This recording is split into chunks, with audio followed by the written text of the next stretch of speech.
Sinisiyasat ng PIDEA ang mga nag-viral na nangisay dahil humithit ng tinatawag na tuklaw o black cigarette. Kasama sa mga tinitignan ng kaso ng isang lalaki sa Taguig na sa viral video ay tila umiiyak pa habang inaalalayan ng ilang tao. Isang rider umano ang nagpaidhit sa kanya ng tuklaw. Ayon sa PIDEA, ang tuklaw ay galing sa Northern Vietnam at tinatawag doon na tuok lao. Dahil mas malakas ito kaysa ordinaryong sigarilyo, ginagamitan ito ng malalaking bamboo pipe. May insidente na rin ng 3 kabataan sa Puerto Princesa, Palawan, na umano'y nangisay sa tuklaw na pinaithit ng isang rider. Hinihintay pa ang resulta ng lab test ng mga kabataan pero posible umanong may ibang halo ang black cigarette na kanilang nahithit. Sinisilip din ng PIDEA ang bentahan ng tuklaw online. Bumuo na ng Special Task Force ang PNP para rito.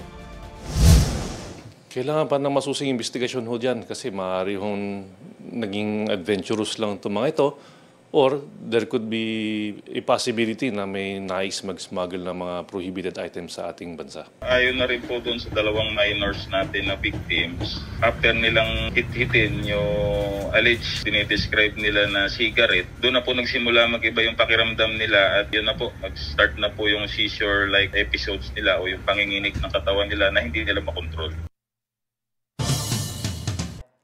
Huwag magpahuli sa mga balitang dapat niyong malaman. Mag-subscribe na sa GMA Integrated News sa YouTube.